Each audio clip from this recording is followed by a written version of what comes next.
right? So fib extensions, it's funny because I always see the comment, oh, we're at all-time highs, there's no levels here. That's completely untrue. If you guys don't know Fibonacci, we'll do a topic one day. But the reason I didn't do it yet is because I actually have a video I posted 2 years ago, the basics of fibs. So if you want to learn fibs before fib extensions, you could feel free to watch that video. But fib extensions gives you the opportunity to see where your trade could potentially go, especially when that stock or that underlying asset, whatever you're looking at, is reaching all-time highs. So the theory or the whole remark that there's no levels at all-time high is completely untrue. Okay, so the way fib extensions work is we'll first talk about the bullish way and then we'll talk about the bearish way, because obviously bearish way is just the opposite. So if you're on TradingView, you'll find the fib extension on the third column or the third row, I believe. You click on this arrow here and you see something called trend-based fib extension. The way this works is you need to have 3 marks. You have to find 3 marks, okay? So there's a starting point, there's the high point, and there's the low point. It goes in this order. So the starting point is always going to be the lowest mark in the bullish sentiment, because we're talking about bullish scenario. So the start is the lowest mark, highest is the peak, and the second low is the low that's after the peak, right? So it goes like this. This is how the bullish one looks like. When you go into the settings of this, there's of course the default will be, I'll actually go to default. This is how the default looks. So when you pull up the default, it looks like this ugly little thing. I don't like rainbows, so I don't like having rainbows. So what I do is, first of all, you can see here there's many levels to look at. You can look at that, but I feel like if I have more levels on here, I'm just not going to let my sentiment trade out. So the levels I personally remove, this is just my preference, is a 23, 38, 78, and the 2.68, 3.61, 4.2, because I just feel like those are very high remarks. Or high areas, so not very important for me to look at. So by default, these are the only four levels I'm looking at. The 0, obviously, it really doesn't count as a level, so you can just remove that. So it's actually these 4 levels. So 0.5, 0.618, 1, and 1.618. The reason why I look at these is because Fibonacci is basically a whole, JP, you could correct me if I'm wrong, is basically a whole like math way of looking at things, and basically things repeat in a pattern. Correct. Yeah, so Fibonacci's basically predict, based on human behavior and tying in math, that these are levels where humans would statistically, like in this case, sell, right, or trim out. And that's Correct. why you look at these. So similar to just regular fibs, fib extensions, if you're in calls in this scenario, gives you areas where you could trim or exit these positions. Someone asked, can you show us how you put the line? I think you're talking about this trend line over here. You have to have this checked off. So let me start again. I'll just redraw it. So we're talking about bullish scenario first, because that's important. And of course, like I'll show you on a regular chart. But for bullish scenario, the lowest point is your start point. Second point is your highest point. And then your third point is the lowest point that's after your high point, right? So it goes like this. And you could see it draws out, whatever, right? Okay, so let's apply this. Before I describe how I use it, and how I trade it, let me try to show you how we can see it on a chart. Right here, I have MNQ, which is the NASDAQ. It's just a micro version of NASDAQ, right? In fact, I'll just stay on MNQ. Why not? Very simple, right? We're just looking at the 2-hour chart. You know, of course, as you guys know, the bigger the time frame, the more weight it holds, and the more probability that what you're looking at will work out in the long run or in the near-term future. Looking at this, it's very simple, right? You have a high, you have a low, high, and a low.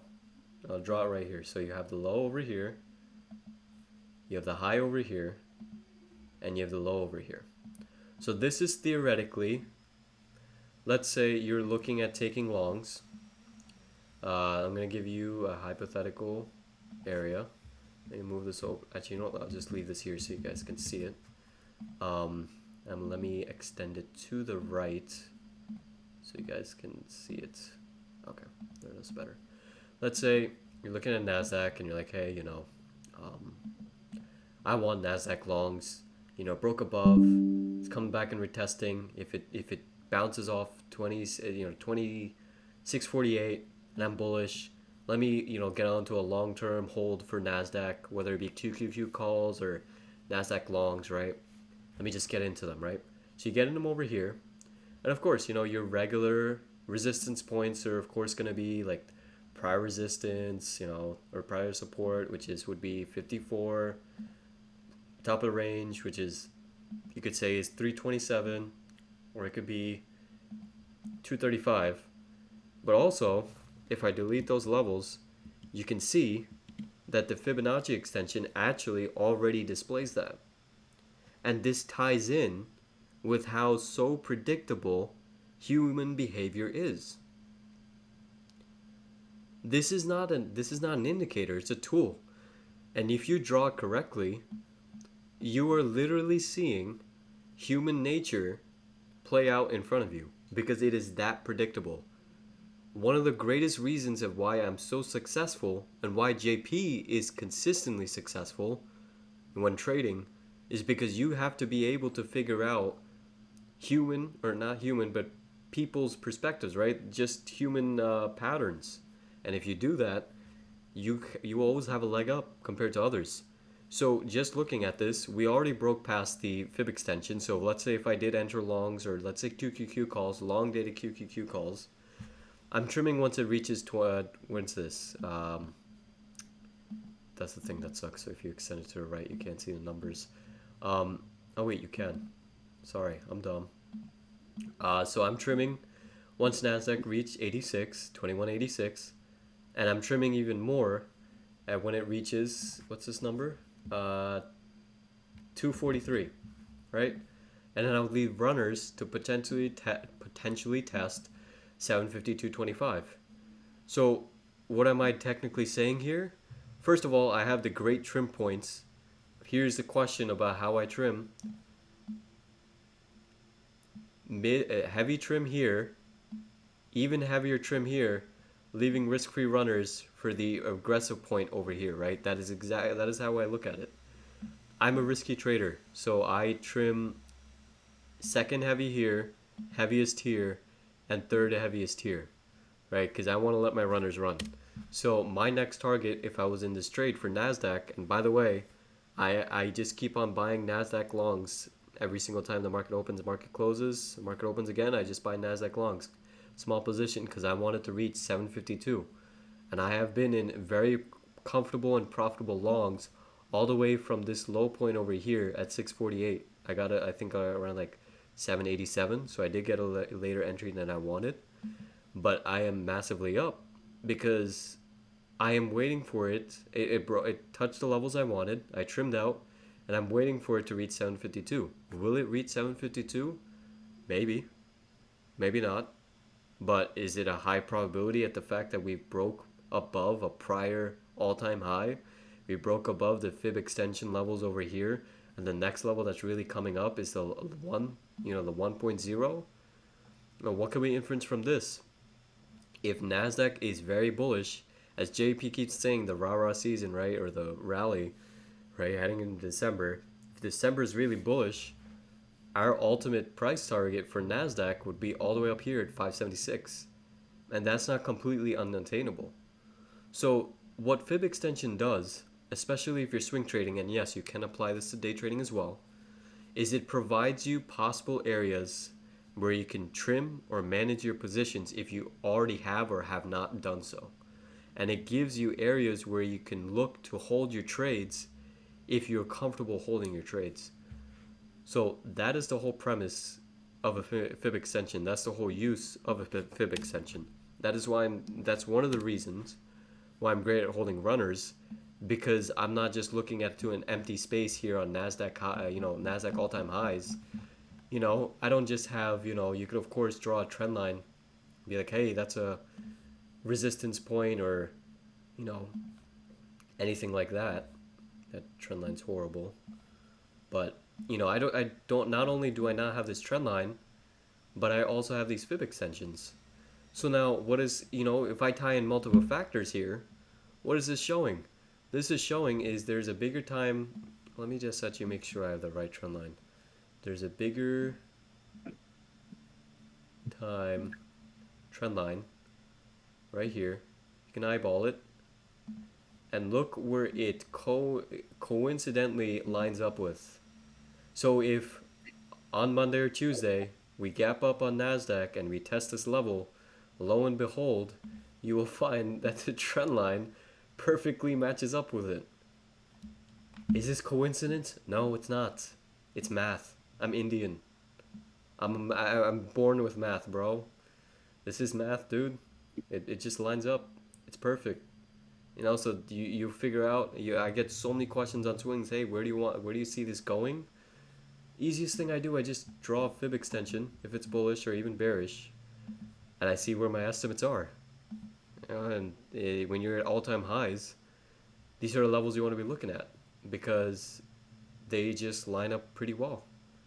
But that's the basics of fib extensions. I'll go into other charts. But JP, since I know you haven't used fib extensions as much, and you probably be, since you know a lot more when it comes to trading, what questions do you personally have about fib extensions, or did I pretty much explain it? I mean, I understand the concept of Fibonacci's. I know how they work. The thing that I have a hard time doing is knowing what's the right time frame to draw them on, Okay. Yeah. and where exactly to grab your starting point. In other words, like, okay, so I know there's an impulse wave down on Nvidia, right? So Yep. you'd be doing a top to bottom fib retracement, right? Yeah. So that would be on the daily.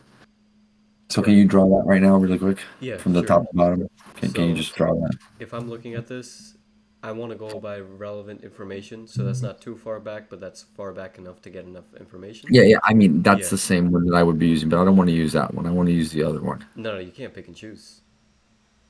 You can't. So you have to look at the. Okay, because you're drawing fib extensions. I thought you were just drawing regular fibs. No, no, no. This Sorry. is no, no, no worries. It's just fib extensions. Okay. Um, so the reason why I drew this, for example, is because you could be saying, hey, why don't you, draw this one over here, Yeah, that's the one that I would draw. that is if you so to get that is if you're really bullish, but for you to be really bullish you got to go back and see prior history and be like, okay, are we overextended on where the prior prediction was going to be, right? So the prior prediction going back in August, and again, this is why I appreciate so much that JP's on here, because he asks these great questions. You go back and you draw this fib extension, you could see here we surpassed the 50, great. Surpassed the 61, which is 0.61, which is great. And now we're hesitating around the 1 area, right? So looking at this, now you can say, okay, the important level I need to be looking at for me to remain bullish on Nvidia is if it holds above or retains above the one level over here, which is 141.50. If Nvidia remains bullish, then what I can do is, let me change the settings on this, is then I can draw this fib extension, which is the really bullish fib extension, which is all the way here. Then I could be like, okay, if let's say it does hold it and I want to see Nvidia go long term, then I'll draw this one. Then I'll be like, okay, the next target I want to see is 162. Then I have the other fib extension, which is 166.57. So you could see here, if you tie this fib extension, I'm just going to move it over so you guys can see what I'm talking about. If you tie the previous fib extension, the historical one or the older one, with the Yeah. new one, you would see if Nvidia remains bullish, the biggest area where you would want to make sure theoretically that you'd want to trim your positions is when it reaches this area between 162 and 170, because no matter what, you are going to find a massive sell volume or whatever you want to call it at this Oh, area. Yeah, because it's a prior fib extension level. Whoops. And it's also a new fib extension level. yes. So Got it. so that's how you tie in like the historical one and the new one. You can't, like, I'm really glad you asked that. You said you didn't want to draw that one, but it doesn't matter. Like, it's not about what you want to draw. Is that you have to first look at the historical one and then you look at the new one. So does that make sense? Yeah. Yeah. Okay. Yeah. I understand what you're doing. Yes. Okay. Any other questions you have? Because No. you give me the good No. ones. No. Okay. No. No. No. No, I got that. Okay. Give me a stock to do an example on. I God, something that not Nvidia. Just a bullish Oh one. my goodness, I can't think of anything right now. Oh, neither can I. I'm And I'll drawing give. a blank because I'm trying to think of something that not everybody, something that isn't like impulsive, something that oh my God, dude, Okay. Square. It's fine. Just no, Square has a massive gap up. Oh, you know what's a good one? What? PayPal. Okay, fine. We'll do PayPal just because JP said PayPal. All right. So your big question here is, okay, where do you start? Where do you end? Um, and this is a tricky one because there's prior consolidation, and obviously after consolidation you get a massive gap up. So we'll just do the easy one right here, which unfortunately is during the consolidation period. Yep. You draw here, you draw that out, right? And this ties in perfectly with what JP was talking about how he thinks PayPal is going to hit a resistance mark. And I didn't think of looking at PayPal before this live call, and neither did JP. And look at this. Where are we right Yeah. now? We're at the 1.618 I level. felt that that 90 mark was just Yeah. it's there. And like, look at this. The numbers are even. Like I drew this right for you guys. And the 1.618 mark, by the way, is historically the most, like, the heaviest resistance area when it comes to fib extensions. So what this show is showing is two things, right? If PayPal gaps up massively, then you're extremely bullish on PayPal, right? You could still be bullish, but if it comes down, Tesla, I think it was the 87 level you're talking about or whatever, bounces off of Mhm. that, then you can still look at this, right? But then you would draw the new fib extension, and you could see the dominant one is right here, right? It's a miniature one. You draw this out, and you would extend it to the right, and you would see the next target would be 94.98. Let's say you want to go a little bit farther out, right? Let's say you want to pull in more data. You want to see how much more longer it could run. You could put this as the high mark where it was $83. You put the low mark at 76, and then you see even the more bullish areas, right? So you just kind of tied everything in, and you can even see even in the new fib that we drew out, the 90, the 1.618 level ties in with the zero point 0.5 level for the new fib extension we drew out. So this area is naturally going to be a make or break level. So that means this area is going to have high resistance. Doesn't mean in PayPal is necessarily going to reject, but it has a high probability of rejecting here.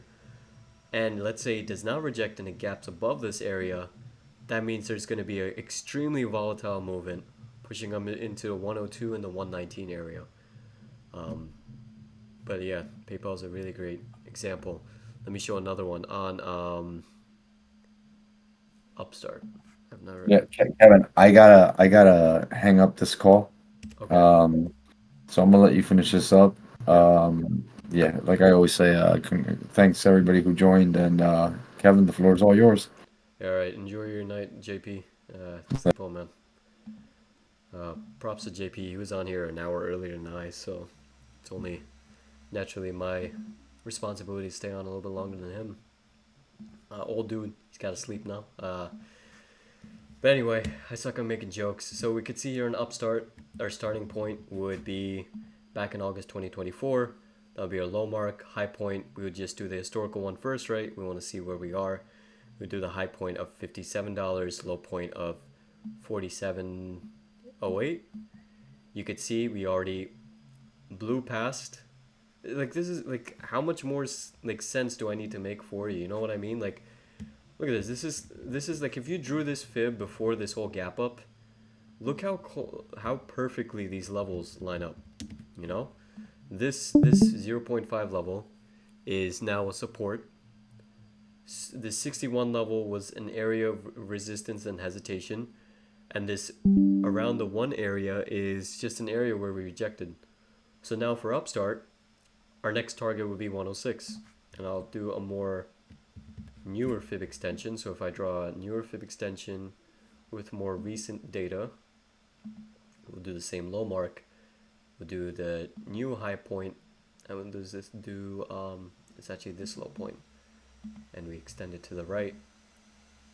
We can see that tying the old one and this new one together, that the area where there's probably going to be most resistance is this general area between 97 and 106. So for example, if you had shares or even calls, once it reaches this area, you might want to potentially consider trimming out or exiting your position, because theoretically you would have strong resistance. Now, of course, not everything is 100%. So this can just, if it's really strong, if upstart's really strong, or a catalyst event comes out and this just breaks right through it, you have to be completely okay with following your plan, because that's the greatest thing in trading, right? Like, you're never going to be 100%. There's been trades I got out at, like, let's say even 1,000%, and that ends up going 4,000%.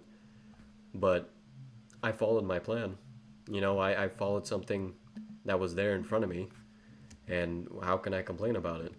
So that's just one thing to keep in mind. I'm going on rants here. Let me just do a few more examples, and then you guys can start typing up questions in main chat, and I'll go over them. So Square is very similar to PayPal. Let's do the historical fib extension here. Again, I'm just doing this over and over again so you guys understand what I'm looking at, so you can figure out how to do this easily by yourself. Yeah. So Square, historical one, we'll just move this over to the right so you can see we're past the 0.5 and the 0.618. So theoretically, you could see Square does have more short-term room up to 103.61. Is that necessarily going to happen next week? Who knows? Price is saying yes, right? But okay, that's the old one. So let's do the new one. The new one is going to be the same starting point, just going to be this low, 38.35, all the way till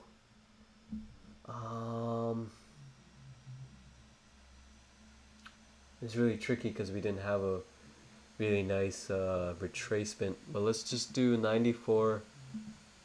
I don't like this one as much. This doesn't make as much sense, so let's do this one because this has a high retracement, right? You have to, one thing I want to add, for fib extensions, you need to make sure you're looking at places, it needs to have like a somewhat of a decent retracement afterwards, right? Or it's not gonna, the levels you get are not gonna be that great. So you can see here, inferencing both of these fib extensions together, the high resistance area, if you have shares or calls already, is going to be between 103.61 and 113.45. So there you go. Maybe one question you might have is, okay, day trading, how to use it for day trading, right? Because we've been talking about swing trading, how to use it on day trading, and I really hope this recording is working, because It's gonna suck if it's not gonna work. Let me bring up crowd. Very simple. Why I got into crowd. This is a prior level, right? Important level that's a rejection that turned into support. 36.42. I was looking at the general area. So we held above it. I got into crowd calls. I don't know why I mix crowd with Avgo. I think just because they have similar. Yeah, they have similar logos. That's exactly why. I mix Oracle with CrowdStrike because they have such similar logos, and I also only have 4 brain cells active on average per day. So there's that.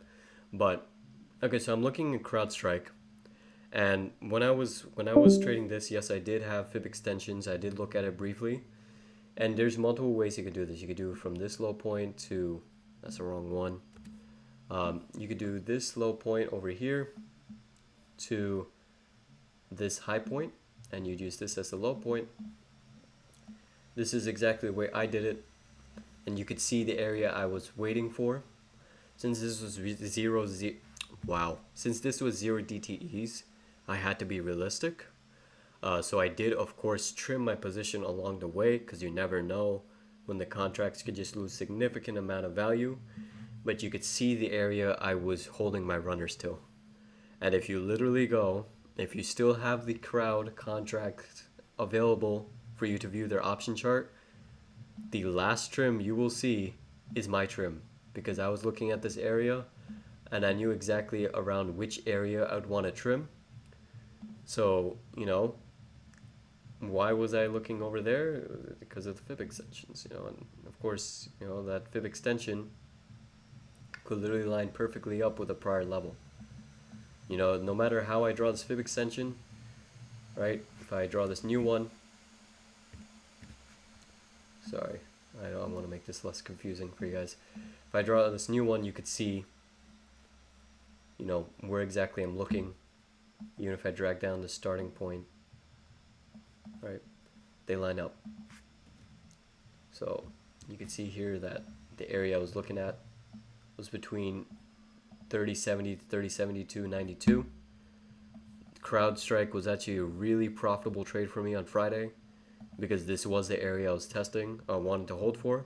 So I actually held a decent amount of my runners till this point, and I got it around that point. So that's how I use fib extensions. I gave you examples of the swing and the day trade, so hopefully that helps. Do you guys have any questions about okay, so yeah, you guys can ask any questions about the fib, or yeah, we'll go over the questions about that, because it's good you ask it now, because I personally think this is one of the most helpful tools out there that nobody uses, but I use it because nowadays the only education you get is on YouTube, and of course YouTube only goes for flashy content, so they won't be able to explain topics like fibs, because people think fibs are boring, which is not true. They're very useful. But what is the difference between normal fibs, and I've read books, so that's why I have all this information, but what is the difference between normal fibs and trend-based fibs? Normal fib, we can add retracement, 1.5, 1.68. Yeah, you can.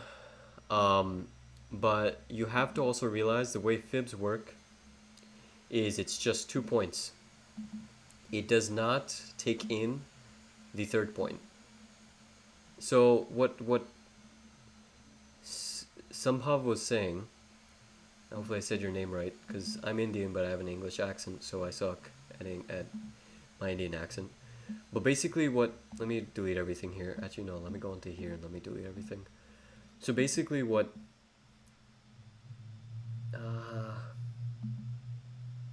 PayPal, let me go into PayPal. So basically what he's asking is, you guys obviously know the fib extension, which we talked about, but there's obviously a normal fib. So he's saying if you drew a fib from the low point all the way to the high point. Actually, hold on, let me retrace over here. I want to have these two drawings up just so we can reference them. Let me just move over. I'm over to the to the side.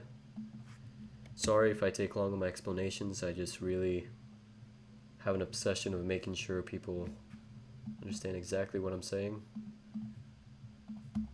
But okay, so we're gonna still have those fib extensions. So as you can see, fib extensions have 3 points. Fibs, regular fibs, fib retracements, just have 2 points. So if I draw this fib, which was this old fib, right? Damn, this moves so slow. If I move this to the side, let me move this to the side as well. So I'm using this old fib, right? The first fib we drew, fib extension we drew on PayPal was from this mark to this high point. He's saying if you add these levels over here, the 1.68, 2.68, you know, let's just add those levels. You technically get, hold on, yeah, I'm dumb. And I'm so sorry to say this, but you're also using this technically the wrong way. You're not supposed to use fib extensions. So you're using, okay, sorry. I get what you're saying. You're using fibs the wrong way. Because, well, you're using it you're using it one right way, but you're not using it the correct technical way you're supposed to use it. You're drawing from the, let's just say, for example, the high mark. Well, let's just say this high mark, all the way to the low mark. And then you're adding, on top of this, the 1.618 and let's say the 2.618. And you extend this and you're like, hey, Kevin, you know, there's still levels over here. Yeah, that's absolutely true. But, you know, these levels, yes, they can work. As you can see, it actually aligns with one of our fib extensions. But also, the thing that fib retracements lack is the third point, because the third point is actually very crucial. Because you can see here, if I bring back this fib extension, and I'm so sorry that it takes so long for this thing to move. If I move this back and I change the trajectory or whatever, the end point, you could see the fib extensions change a lot, right? So the fib extensions are a lot more precise way of getting better projected levels than, let's say, adding more levels to your fib retracement. Because fib retracements, the whole purpose is to find areas where to add to your position, right? So for example, if you were bullish on a stock, the way you draw a fib is you draw from the high point to a low, high point to a low point. And the way you're trading the stock is, let's say stock goes like this, right? This is low point, that's a high point, this is low point. Stock comes, man, I'm sputtering all over the place. Let me draw this again. So this is the bearish fib. This right here, if price is coming down, right? And you're drawing a fib from the high point to the low point, that is a bearish fib, meaning you are still bearish and you're looking at areas to add onto your shorts or your puts. So you would wait for the stock price to climb up to like a fib level you're looking at. Usually the best area is between the 50 and the 61. And you would enter puts or continue with your shorts to the downside.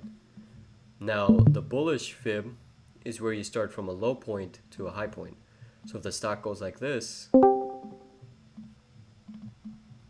your fib retracement would start at the low point, stop at the high point, and then what you're looking at, right, what you're trading here is you would want the price to come back to a fib level that you're looking at. Again, I usually look at the 0.5 or 618, and I would enter calls or add shares onto there and trade to the upside. And then the great thing is, you know, this is how you use the fib retracement, how you can add onto your position, and then, you know, you use the fib retracement to add onto your position, then you use the fib extension to see where exactly you're looking to take your trade. There you go. That's how you use it. That's how I use it. You know. So hopefully hopefully that answers your question, or about what's the difference. Glad that whole topic was explained well, because fibs are so useful. I've used it so much. Nobody talks about it because all they want is clickbait titles.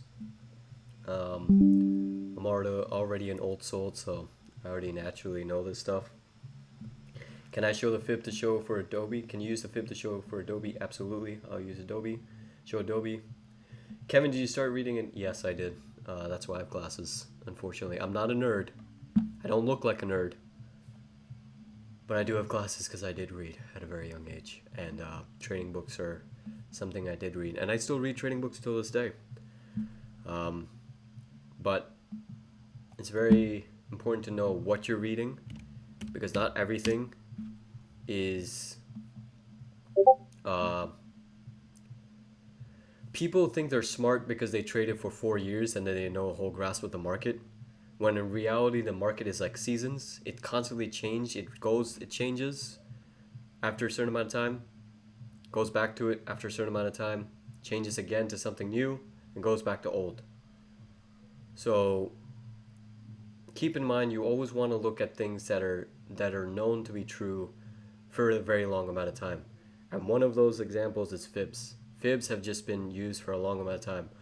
We had another video, a live session, where we talked about SMAs. SMAs have been around for a long amount of time. Price action has been here longer than almost anything. Fundamental analysis is literally the first form of trading. So look at books that are not, if they are new, make sure they're talking about topics that are relevant to something that has been proven in the past. I could share the books that I read. I have no problem. I'll share that later today or tomorrow. I always make promises, but I forget, so I'm sorry about that beforehand. But just give me 1 minute. I'll talk about Adobe. You guys can, again, ask all the questions you want here on the main chat. I have a little bit more time before I head off, so ask your questions. I'll be back in just 2 minutes. It's funny. My that's crazy. 3 hours. But I'm obsessed with this stuff, so I guess time flies by.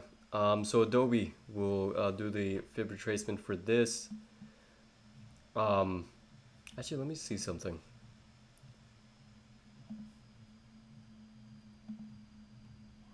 Okay, no, I guess that situation doesn't work. It does. Okay, so what I was trying to see was if a wait, am I unmuted? Yeah, I am. Okay. So for fib retracements here, there's just like the fib extensions, there's multiple levels. The levels you put on, you have to realize it's for each person, it's different. If you're a risky trader, you would have like in smaller levels like 38 on or 23. I never have 23 on because I feel like that's just not respected as much. But you would have like 38 on if you want to not potentially miss out on a rebound. I personally have it off. It's just me. I think, sorry, I keep on hiccuping. My personal thoughts when it comes to this is, if I can find a significant move down that's warranted, right? I'm not just talking about just a random drop for no reason. If I have a significant move down and it comes to a fib level and it shows support, meaning let's say you see a bounce on the 30-minute, right? And you get a nice bounce off a 30-minute candle close, then you can just kind of, take calls off of that. So that's why I personally just have these two levels. But usually people have it like this, where they have all these, 38, 50, 61, 78. I just don't like that much clutter on my screen. As you guys see, I'm a very clean chart guy. To each their own. Nothing wrong if you do have multiple things on. But the way fib retracement works, this ties in with the fib extension, so I'm so sorry. Just hold on with me. But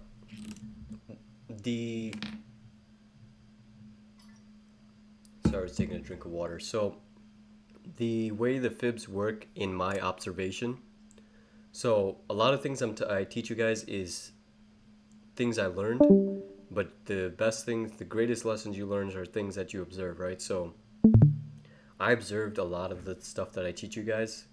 And one of the things I observed is when it comes to fib retracements, the 50 and the 61 are very solid levels. When it goes below that, if you have the 78, majority of times the stock does not reach the 78 because this area here becomes into a zone. So these are levels, right? These will be levels. Like literally the price will come down, bounce off of that, you know, whatever. But once it gets below this area, it's more just an area, right? It's just like a demand zone if you want to think about it. So just keep that in mind. If you're ever looking at fib retracements, that's just something I've personally realized. So that's why I wanted to say this, because let's say let's say you're looking at Adobe calls and you're looking at them, you know, around this area. Knowing me, I don't know if you guys actually remember, I did catch these Adobe calls.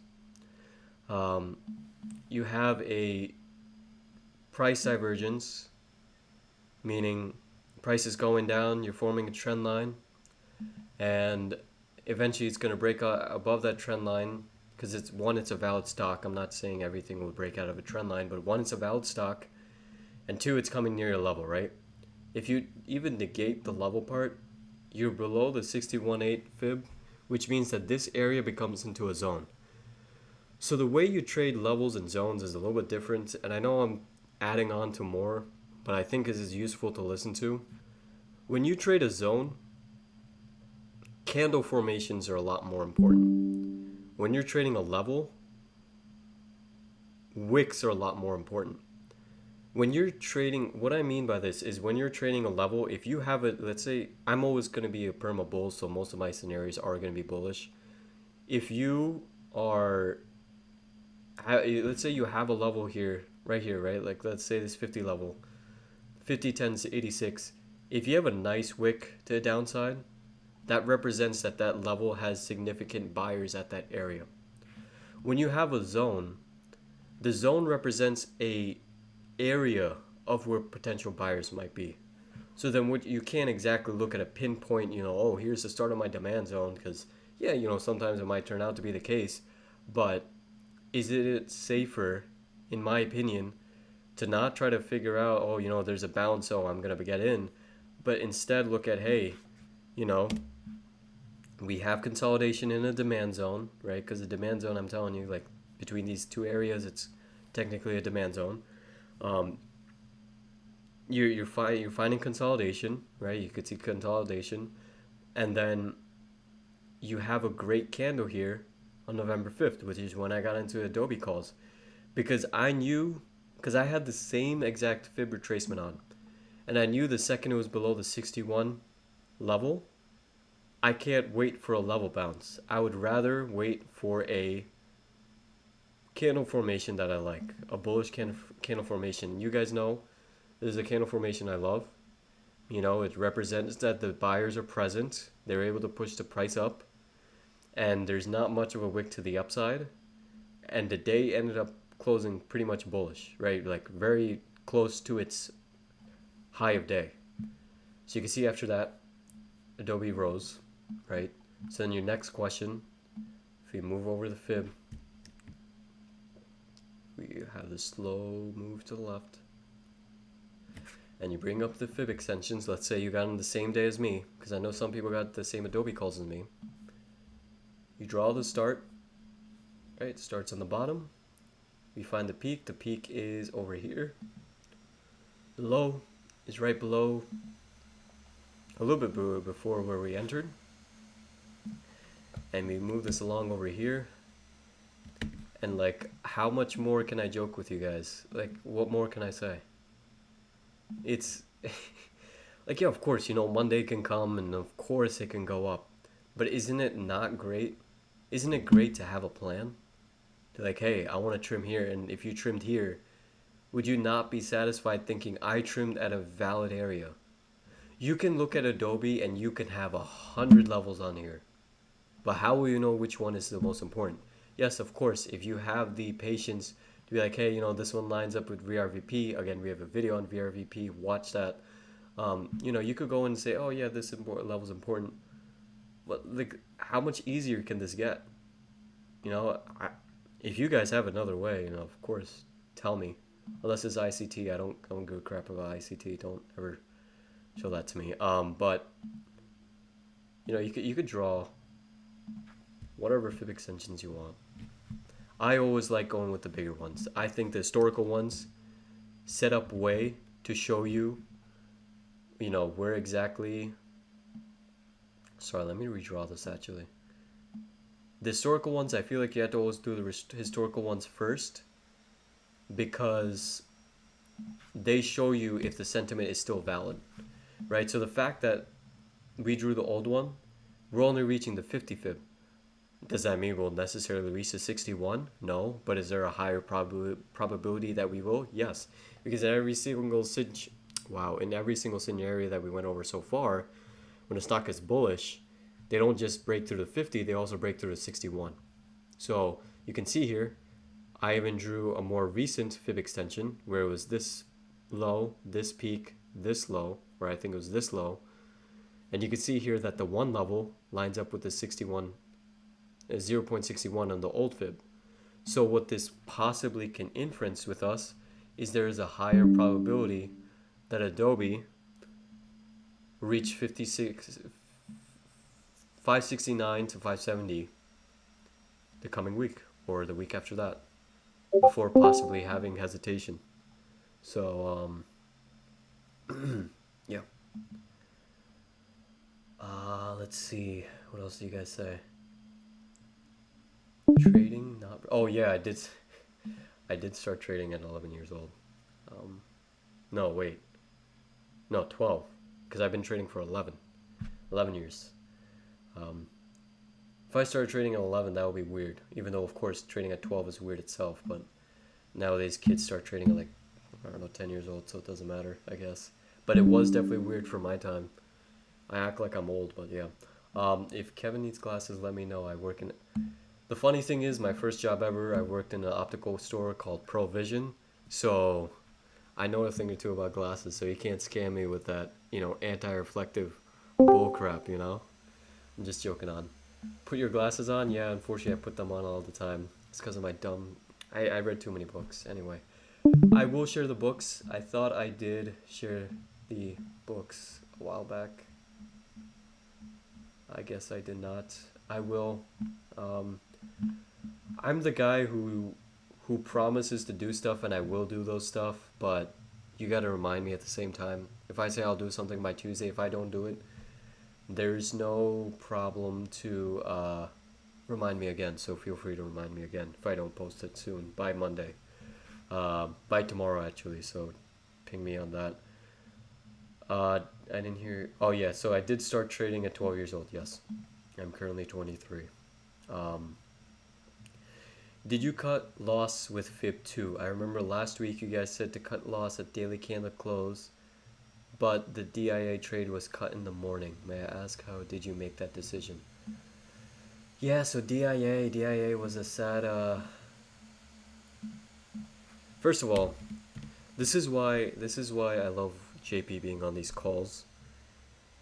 I I'm an anomaly, meaning it's nothing to be proud of because I actually feel shameful that I did not learn about fundamental analysis and take priority to economic events.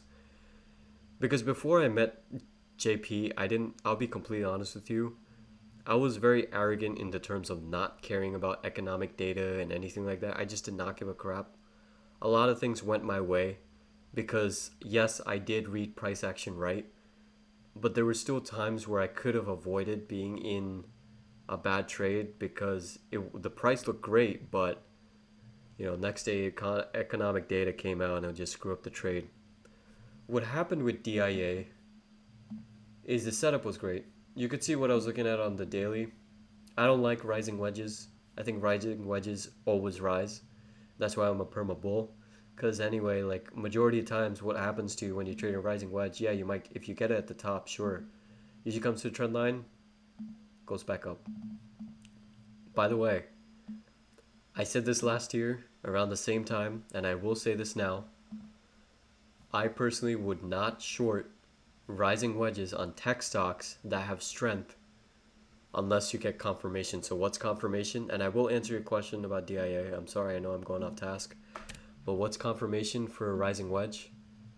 You have to be okay with it breaking down, coming back up, rejecting a level or rejecting the trend line, and then entering off the rejection.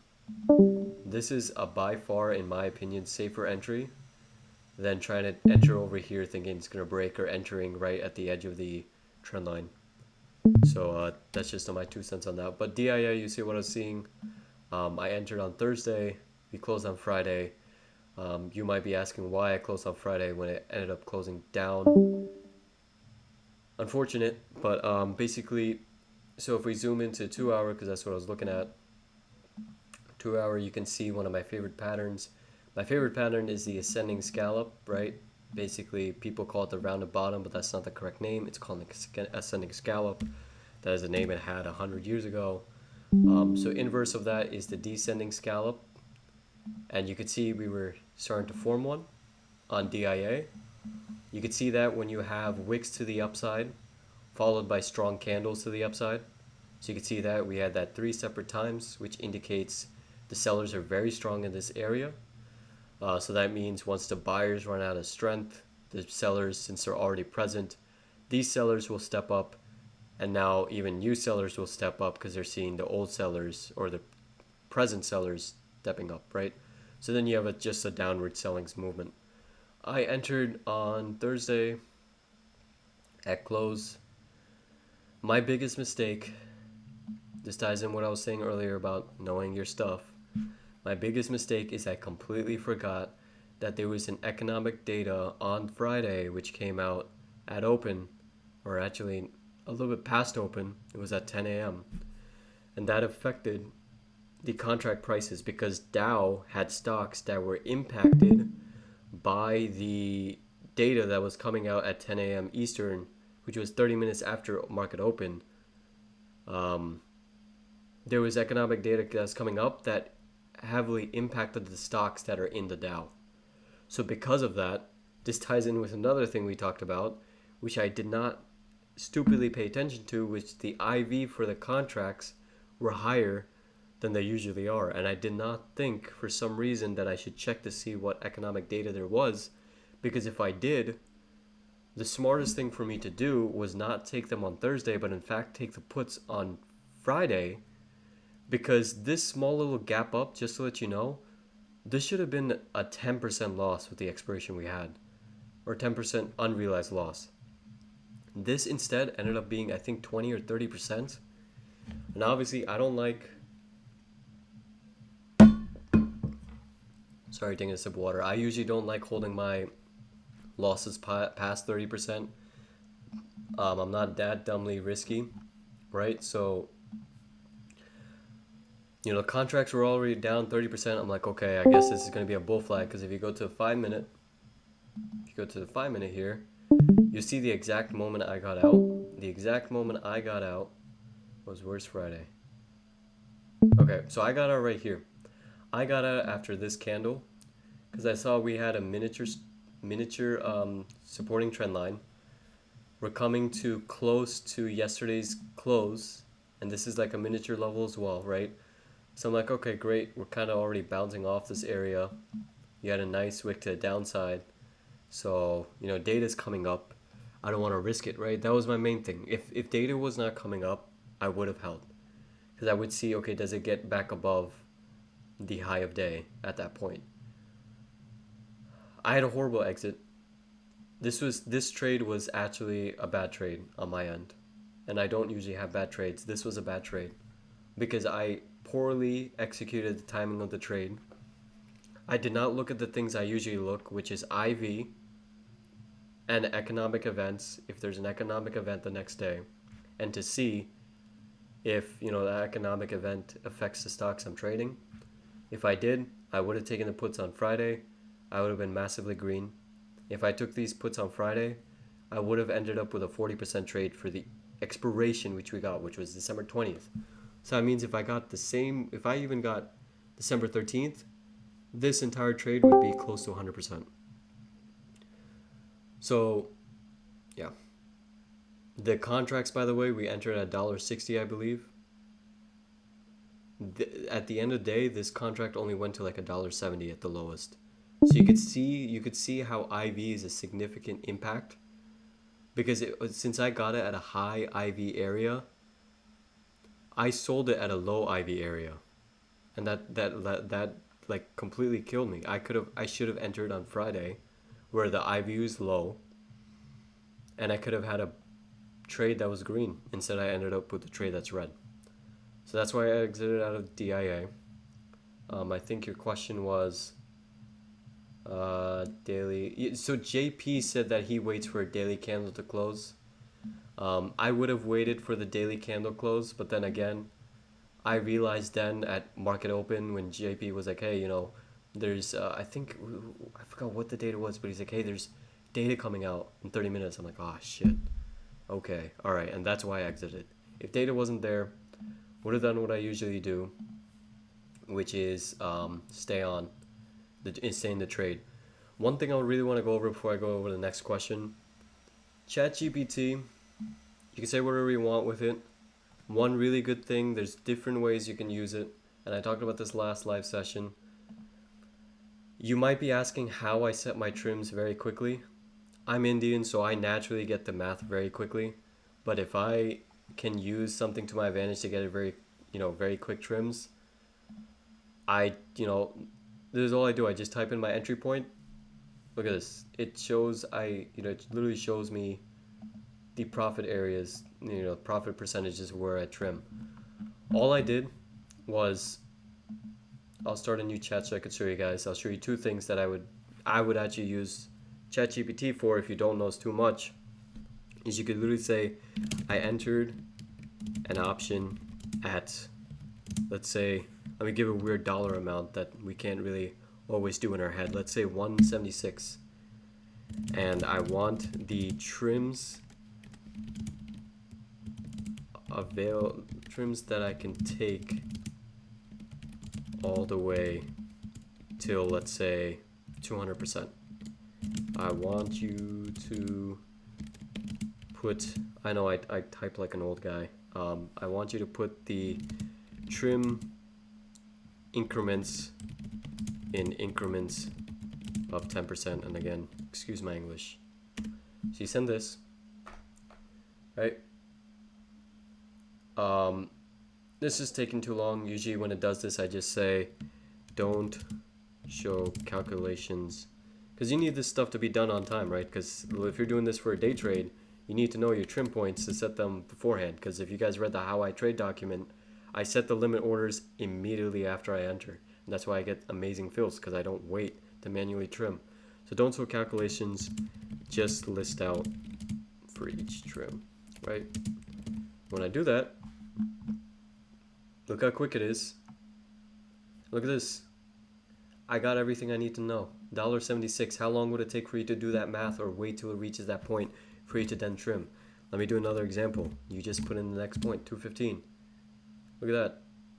There you go. Here's a valid way to use ChatGPT instead of using it for college essays if you're in college. Another great way to use ChatGPT. Let's say housing data is coming up tomorrow, and you're like, hey, I want to get into a Home Depot swing. Actually, hold on. Let me actually come up with a better example. Sorry. I really want to make sure I get this across. Wholesale inventories. Okay, wholesale inventories. I don't even know what wholesale inventories are. That's how dumb I am. JP would know, but he's not here. So let's say I want to get into Home Depot, right? Does the wholesales inventory, wow, Kevin, nice job, wow, jeez, inventory economic data impact a stock like Home Depot, right? Let me actually you know what, let me just put HD. I'll do this, and I'll tell you right now that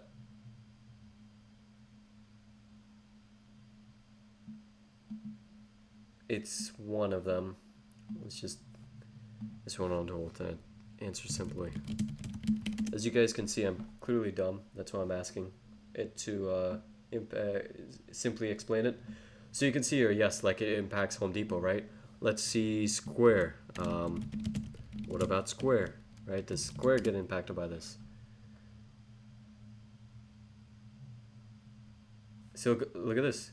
Wholesale inventory. Because when you see wholesale, I think of Costco. So obviously, Square is not a stock or a company like Costco, right? It doesn't deal with inventories.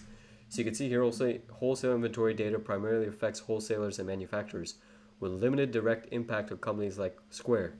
So that's how you can use Square. That's how you can use ChatGPT, right? You're looking at a trade, and you see an economic data coming out tomorrow. Why not take a few minutes to just double check and see, hey, wait, is my stock going to be impacted with it?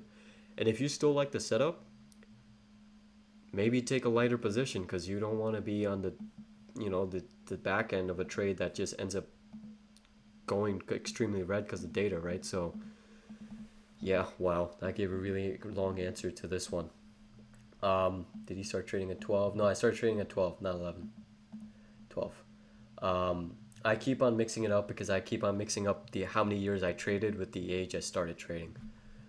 Okay, so what made you draw the green fib extension on PayPal instead of the red one I have here? So the reason why I drew the green one instead of the red one is because the red one has less data, right? So we're already up here, right? At what price is this? Like $80, right? So why would I just necessarily look at this? Yes, of course, I can do this, right? Like I can put this here, and that is technically a historical fib or an old fib, which we talked about. I could draw this, and then I could draw the green one, and I could relate these two together, and then I could see, okay, this is still relevant, and I don't necessarily need this, or I can have all two, and I could draw a new one, and I can have that as well. But that just adds more clutter to the screen. So that's why when I have more data available, I'd rather use that, right? So that's why I drew the green fib, because the green fib goes according to more data and more time and more price, versus the red fib just has smaller data available when I have a lot more, since we're significantly past this area in general. Hopefully that answers your question, JPOT. Um, you can watch. Yeah, I like seriously, like you guys can just watch. I started this live session 2 years ago. There was some great material we went over then. I still will go over that material now, so you guys are, uh, talk about it. Of course, Randy over here. No, this is Kevin. Kevin get good discounts? Yeah, hell yeah. No, it's not around the bottom. I don't care what you say. The pattern is called ascending scalp. All right, so don't tell me anything else, okay? This guy is just, he's my friend, so that's why he's always talking like that. Okay, most of your trade alerts come around 350. Well, they're not trade alerts. Remember, they're trade ideas because I'm not a financial advisor, so they're only my opinions and my personal trades. But most of your trade ideas come around 3:55 to 4 p.m. before close. Sometimes I miss to catch them before closing. How do you make decisions on trades to take before close? First off, for the people on here, I know you guys follow me. I will give my apology right now. I am sorry that I posted that close to close. Yes, I do make a lot of decisions near close, but the reason why it is a lot closer to close is because I unfortunately attend college, so I am in classes during most of the market hours, especially Monday through Thursday. Friday is the only day I get free, so that's why like I only get time around like 3:30 to actually go onto my watch list and look through stuff and look through. So I have a watch list, and I keep saying I'll post it and I'll finish it. I don't get time, unfortunately. I'll try to finish it today and I'll post it tomorrow. I have an extended watch list, and I have a most traded watch list. The extended watch list basically tracks all the stocks in the S&P 500, breaks them down by different spiders. The different spiders, by the way, that's just the different sectors. So XLK is tech versus XLE, for example, is energy. XLV is healthcare. You get it, right? So I have different sectors. So I'm actually going to do a really quick rundown of how I use this watch list. Very simple, and I think once I post this watch list, you guys might find it useful as well. I don't know, it's up to you guys. But I have the spiders, which again breaks down the S&P 500 stocks by sector. And what I do is I go on the daily chart or even the 2-hour chart, whichever. I go on these charts and I at 3:30, because unfortunately that's the only time I get. Once I finish my semester, I'll finally be done with college. I'll be definitely looking at more than just, at 3:30. I'll look a lot earlier. But anyway, I'll go on to these spiders. Let me take another sip of water. I'll go into these spiders and I'm going to look at each of these charts and then I'm going to say, and I'm going to think very briefly what here looks bullish, what here has no setup, and what here is bearish. So going through this, we'll just stick to the 2-hour, right? We're on XLK. This is really no setup because one, we're too high, and two, there's no setup really to be trading here. So maybe I don't want to put too much focus on tech stocks. XLY, this is bullish. Why is this bullish? Because you just have a straight shot up. What this means, maybe I want to look at XLI, which means consumer discretionary stocks. XLC, no real setup, too high, no real pattern or anything I'm looking at here. You could say that's a bull flag, but it's not a good last candle print for me. XLP, this just looks bearish. I mean, you have a failed rejection of its previous recent high. So this is bearish. So now I know if I look at XLP, I'm going to be looking at stocks that have bearish setups. XLE, it's on the bridge of bullish. Actually, no, this is on the bridge of, this is actually no setup at all. You want more confirmation for this because this can easily find support at a level like, actually we're literally where it is right now, 90.90. It could break below. Jeez, it could break below or it could break above, right? So XLE, I'm not really looking at. I want to wait for more confirmation. XLF, financial sector, which is banks and everything. Not going to look at that. No setup there. XLV, no real setup there unless, hold on, this looks like a fib level. It is a fib level. So I would be actually looking at XLV stocks because that means there's possibly bottom ticks or whatever you guys want to call it, where you get the bottom entry. There's possibly those setups on XLV because I'm approaching a fib level on XLV. So health stocks I'll be looking at. XLI, you basically get the whole thing, right? So now that I know like XLK is bearish, no real setup there, I'm not really going to be paying attention to tech stocks. I move over to XLY because XLY was bullish, right? If you remember, so we look at this, so we're like, okay, Amazon is bullish. I could technically get calls, but it's already too high. Tesla is bullish. Home Depot. Oh, here's Home Depot. Home Depot is a great setup because, yes, you have 2 weeks to the upside, but you're maintaining the 430 level. So what does this tell me? Well, if XLY keeps on rising because Amazon and Tesla keep on rising, XLY's value will increase, which means Home Depot's value would theoretically increase as well. So that's how I choose my swings most of the times. Hopefully that makes sense. You look at it per sector, you could kind of get an idea of what you want to look at, right? And that's how I do it. XLP, we said it was bearish.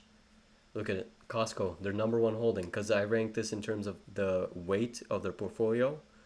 Costco is the heaviest holding in the XLP. This is a bearish setup, right? It is a rising wedge, and Costco is not technically a tech stock.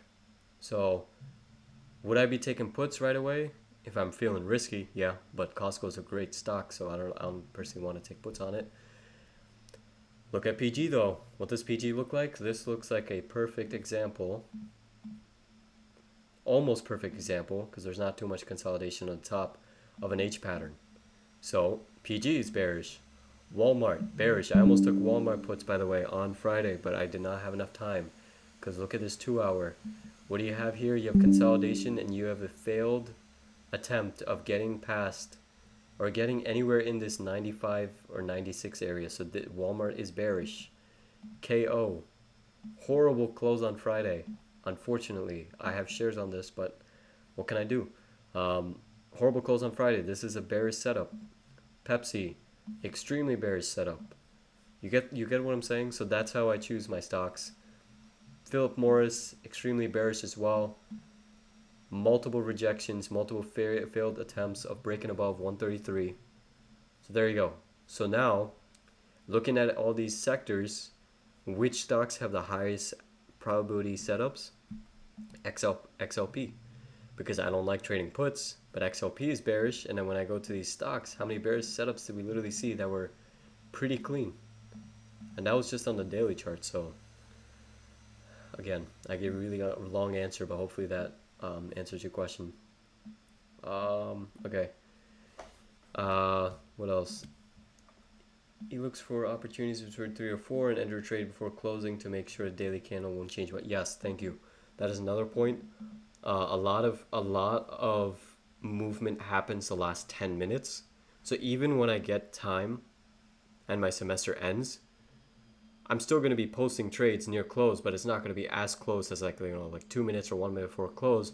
I'm going to get most of those trades out, at like 53 or 55 or 56, which is like 7 to 4 minutes before close, which is I would that is a reasonable amount of time. I get it. You guys are not always on Discord, but I had to also look out for my capital as well and trade what's in my best interest, right? So I'll do my best, but hopefully that works. Not exactly. Yeah. Yeah. You're welcome, JPat. Will there be a chance you give an overview? I mean, I technically did right now, and I didn't. I guess you said this before I talked about it. But yes, when I do post it, which hopefully will be Monday, before Monday, so tomorrow, I will post about it. I will be spending time with my wife and watching Russell Wilson beat Jameis Winston tomorrow at 1 p.m. Eastern. So hopefully I get it done. If I do, if I don't post it by Sunday night, you guys have complete right to post, not post, but tag me here to say, yeah, shut up, Randy. All right, to tag me here saying to do it. Just curious, will you become a full-time day trader? Well, no, I'll never become a full-time day trader because I personally believe there's a lot more money to become. Wow, there's a lot more money to be made on swing trading. But yes, when I do end college, I will be day trading a lot more because I still do love day trading, and there's always going to be great day trading setups. So yes, I will be more active. Do I trade SPX? Yes, that is one of the main things that grew my account in my third and fourth year. I used to trade SPX near close. Um, I'll give you a very brief. I had two SPX strategies, and I'm not going to go deeply into them. That's a topic by itself, because these actually grew my account very, very, very well. But that's because I was very responsible with it, because they were literal lotto trades. So if I saw a setup 30 minutes or 10 minutes before close, I would buy the least amount of SPX calls at around 15 cents to 50 cents. And I buy literally like one or two contracts or even three maximum. And I would spend 100, like 150 maximum. And I would literally hold it till, because sometimes those contracts, if you get the move you want, they go from 50 cents to like $3 or 50 cents to like $6. That's a really risky way to trade. And that's why I actually held a very small position when I did those. I don't do it as much because I have a lot more capital than I did before. And I don't have the time to do that because, I'd rather be in the bigger movement stuff. But I used to do that. I used to trade SPX. I used to day trade SPX in normal timage. When it comes to SPX, one thing you always want to know, SPX is affected by IV. So theoretically, the best times to trade SPX, and I'm going to go by Eastern time, is 10.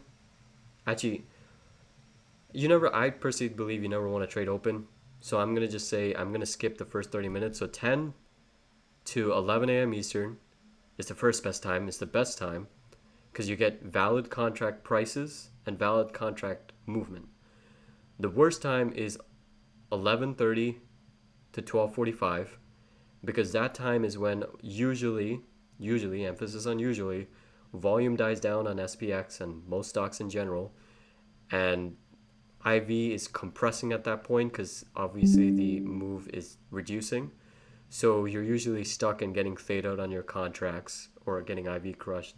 That's a very small example of IV crush. The next best time is 1:30 to 2:30. 2:30 to 3:30, nothing usually really happens historically. And then of course, the second greatest time or third greatest time is 3:30 to close, but that's when you're like really, really expecting something strong to happen, and you have to have the expectation of losing almost everything that you put into that trade for the last part. So hopefully that helps. Um, the second SPX strat that I came up with is SPX straddles, but that's a whole topic for another day. But yeah. So do you only trade S&P 500 stocks? There's a lot of stocks. No, I trade everything. It's just this is a watch list that I have. I have other watch lists like most traded stocks, which have stocks that are not in the S&P 500, like Hood, for example. And there's like another watch list called High IV stocks, where I have stocks like Firm, Square, Hood, Celsius, Mara, Coin. Um, so yeah, again, like I hope I find time to finish the watch list, but yeah. If the trade goes up or down after your trade idea is posted, do I need to still take those trades or pass them? Well, before I move on to more of your question, I'm not a financial advisor, so I cannot answer that part. You need to answer that based on your risk tolerance. A little confused to take it or leave as price moving fast during the close. Any suggestion will be helpful. Thanks again. Again, you guys can put your last questions here because we'll wrap it up after this because this is close to 3 hours and 30 minutes. And I really hope this recording worked or saved.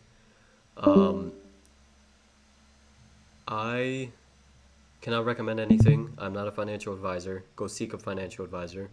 I can only talk on my base experience, my past experience, and in my past experience, I do not see a point of chasing a trade because there's still 257 trading days in a day in a year. So no matter what, there's always another day where I can trade, and there's always another day I can find and set up. If it is past a point where I'm not comfortable getting into that trade, I have no FOMO, and no one will ever give me FOMO. That is one thing I will honestly praise myself because I want you guys to get in this mindset. There is nothing you're missing in life except your time. And if you're going to spend your time thinking that I got to get into this because I'm going to miss out, then you shouldn't even be trading in the first part. Anybody who thinks that is going to long run down their account. So the best mentality that I've had is I realize, hey, it's past a point that I don't want to get into. I don't want to get into it. That's it. That is literally it. I have made the mistake of actually not listening to that, and sometimes it's worked out, but I know from all the experience and the time I've had, I am more right than other people because I am patient enough to wait for something to work out. So I know you were asking about trade ideas, but you can theoretically use the same thing in trade ideas and your own trades. There's no reason for any single stock, whether it be Palantir, HIMS, or even day trades, QQQ 0DTEs, Meta swing contracts, Hood swing contracts, or even Coca-Cola swing contracts. There's no stock, there's nothing, there's no trade where you should be ever thinking that this is going to make or break your life. And if you actually realize that, then I personally believe it can excel you to heights that you didn't think you could excel to. Because Warren Buffett, just to let you know, in my eyes, Warren Buffett is not a great trader. Warren Buffett is just a great example of realizing that if you have time and if you have patience, things work out. Great traders are like what's his name? Jeff Simmons or Jeffrey Simmons, Peter Lynch, George Soros. Those are great traders because they validate, they find the great entries and exits. But Warren Buffett is valued the greatest investor, and people always don't look at the reason why he's the greatest investor, or they probably do, I don't know, but it's because he gives himself time. It's not because he started at a young age. Yeah, he did, but He was patient with everything he did. You never see him get into positions which are above his comfort level. They're all in areas where he's comfort getting in. So apply that to your day trades, your swing trades, or even following trade ideas, and who knows what that can do for you. Again, I'm getting into too many rants. I guess I get into more rants the more tired I get. That's a really dumb thing of me to do, I guess, but hopefully it's helpful whatever I'm saying. Which trading platform do you suggest for options? Again, not a financial advisor, but I personally think Thinkorswim is the greatest platform out there for shares and for options and even for futures. Only thing, the reason it's not great for futures is because you need a high margin requirement for it. So, but most people here don't trade futures. Options, Thinkorswim, oh my goodness, there's no platform that you can find that could beat Thinkorswim on fills for. Nothing. It gets you the fills you want if the price goes there, and if there's volume there, you will get your fill. Majority of the times, reasonable amount of times, right? There's no better platform when it comes to fills, and how quickly it fills too, right? Robinhood sucks. I'm sorry, if you use it, if it's working for you, I'm glad. I hope it doesn't work against you. But Robinhood fills suck. I don't care what you say, they suck. You should not be going, just because something is cheap does not mean it's better. Things with price tags, that doesn't obviously mean if a thing has a price tag, it's better than things that don't have a price tag. But things that have a price tag and actually have value behind it, which is Thinkorswim, because Thinkorswim does have commissions. It does, if you have a portfolio that makes sense. So if a small portfolio doesn't make sense on Thinkorswim because you're trading contracts, theoretically you'd be trading contracts that are cheaper, so the commissions might eat away at your profits, unless you buy a contract and you hold for a long time and you hold for a bigger percentage. So Thinkorswim, yes, it has commissions. The start off is 65 cents to enter, 65 cents to exit. So I believe that is $1.30 per contract in and out in total. But what you get with that is a superior trading platform that gives tools that you will find on almost no other platform. Except if JP was on here, he'd say E-Trade Pro. So I guess maybe E-Trade Pro.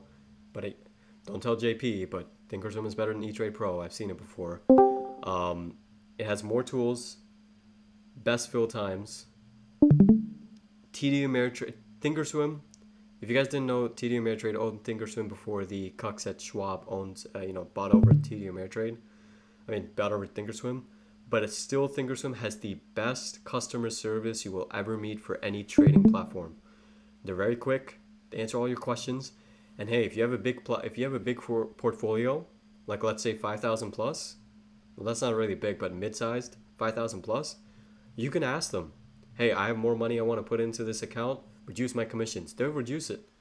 They'll reduce it from 65 cents to maybe like 50 cents or 45 cents, and that's a big change. If you have a trading history with them and you're gonna trade and you've been trading a lot with them, they'll reduce it even more. So you can actually get the commission down even lower. So when it comes to the platform I personally like the most, it's Thinkorswim. Robinhood sucks. I don't care what you say. Webull sucks as well. You guys are just hallucinating if you think Webull is good. The only reason you might think Webull is good is because Webull is better than Robinhood. But just because something is just because something's bad and something's worser, something's worse and something's worser, doesn't make the worse a better option. So Webull does not have great fill times, does not have good fill times, and it does not have it. They claim it to be commission free, but it's not, because you actually technically pay fees on that. And I don't know. I just don't like that whole concept. But anyway, you said Thinkorswim has better fills. Well, how do you know that? And by better, how good would it be? Okay, I know that because I've tried almost every trading platform out there. The only trading platform I've tried, right, Robinhood. I've tried Webull. I tried what else did I try? I tried E-Trade. I did not try IBKR, but I've heard stories about them. Their fill times are good, but people who use Thinkorswim have said that Thinkorswim is better. People at Webull say that Thinkorswim fills are better. People who had Tasty Trade, which is literally Thinkorswim, one of the founders, made Tasty Trade. Tasty Trade is an amazing platform, or Tasty, whatever it's called. The trading platform with a cherry on it.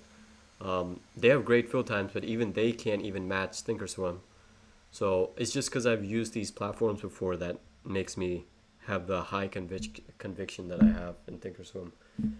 Robinhood is good because I always scam your entries. No, the Robinhood is not good in that case, alright, JPAT? The only reason why you get better entries than me is because for some reason, every single time I enter, the price just comes down and you guys just get a better entry point, right? With that commission, you don't make any money at 10% per. No, that's completely untrue. Unless you're trading. If you're trading, if you're trading cheaper contracts, then maybe again, this is my opinion, maybe trimming at 10% is not the greatest thing to do, because then you're literally like trimming out at like 5% technically. But then the second it gets past 10% to like 20%, 30%, those are all, in my opinion, valid trimming points. But if you're trading contracts or like $1.50, which is, by the way, the average contract price in this current market is 125 to 150. So most option chains will have options around that price.